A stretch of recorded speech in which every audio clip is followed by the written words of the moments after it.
What if you truly believe that you will go on a date with Sasha Grey in 2 months? And if you're not into girls, then I don't know. Just switch Sasha Grey with Michael B. Jordan. Now this belief is gonna be useful to you. You might be like, oh shit, if I'm going on a date with this person, I should probably go to the gym. I should try to get over any lingering social anxiety. Just work to improve myself so I can be my optimal self on this date. But just because this belief is useful to you, doesn't make it true. You might have heard of the philosophy of pragmatism, and this popular saying that what's true is whatever works or whatever is useful. In this video, we're going to debunk this generalization and go over what the actual pragmatist theory of truth is.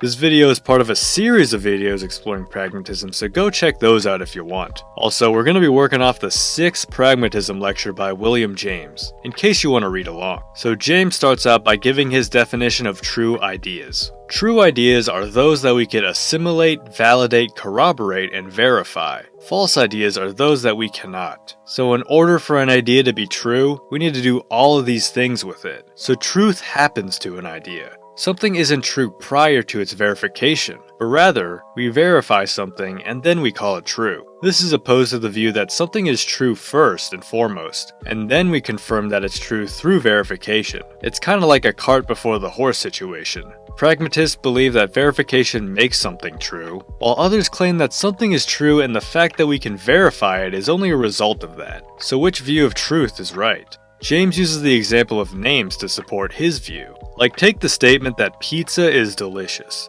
There's no divine law that says this thing should be called pizza, and there's no eternal dictate that delicious should mean something that tastes good. But when I say that pizza is delicious to someone, that idea is verified when the person understands what I mean. They understand what I mean when I say pizza, and that the word delicious means that it tastes good, based on social constructions. And my idea gets verified if they agree with me. If you believe that ideas are true before verification, then why should we give the name delicious to the agreeable sense of taste of something? What is the logical or divine reasoning behind naming things? There really isn't one. So we have to use the verification process to determine what the true names of things are, which have been socially constructed. But what if I were to point at this animal and say, that is a cow? You'd tell me that I was wrong and correct me. The idea that this is a cow would not be verifiable, and would therefore not be true. This applies even outside of names. If I believe this bug is harmless, but it bites me and I get sick, then my belief isn't verified, or is rather falsified, so it isn't true.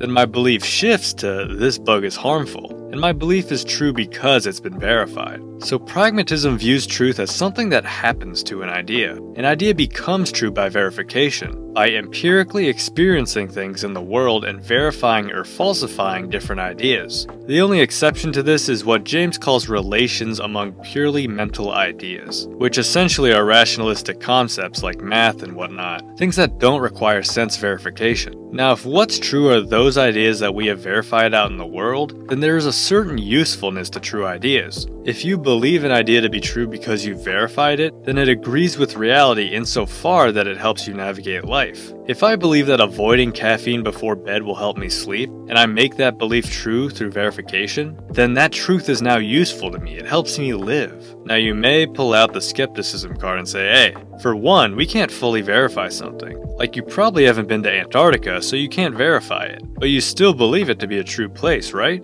And also, just because you verify something once, doesn't mean that it'll be verified again. Just because one event followed another doesn't prove causation. Shout out to my boy Hume, that's what's up. This is all true, but pragmatism can provide an answer for these skeptical questions. In short, the truth is not permanent. Look, we have to believe things to be true in order to operate in this world.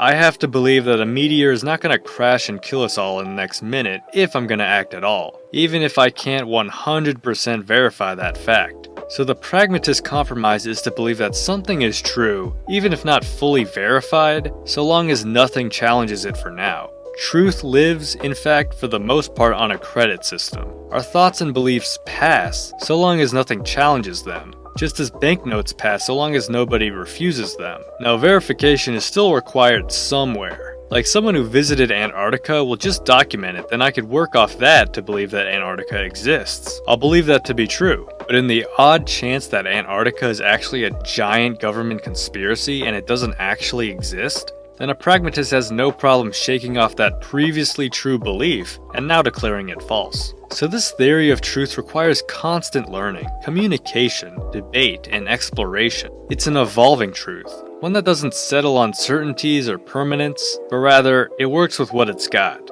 We might even say, and this is gonna piss some people off, that there are multiple truths, in the sense that we're all individuals who have done our own verification processes, and know different things. And no, this doesn't mean anything goes, subjectivity gone wild. A verification process is still required, and constant communication and testing should make you abandon false beliefs. Now, throughout this essay, a lot of economic terms are used, like truth on a credit system, economy of truth, and even the cash value of truths. And this pissed many people off, photo unrelated. Like, of course you Americans are gonna apply capitalistic terms to serious epistemological theories. But I think this is all to say that holding a true belief is gonna be useful in the world. The process is like this. A belief is verified, then it becomes true, and then you can use that idea in useful ways in the world. This does not mean that a belief is useful and therefore it's true. So that whole "true is what's useful" mantra given to pragmatism isn't exactly accurate. Yes, a true idea will be useful, but a useful idea won't always be true. It's a square being a rectangle, rectangle not being a square situation. Hope that clears it up. I'm gonna stop here because my shorter videos seem to be doing well, and it's the holidays. Go spend time with your family instead of this. But read the lecture for yourself. We didn't even talk about truth as mutation, which sounds like some X-Men shit. And if you found the video helpful, then let me know by subscribing, liking, and hitting the bell. Comment below any questions or disagreements, and I wish you all a beautiful rest of your day.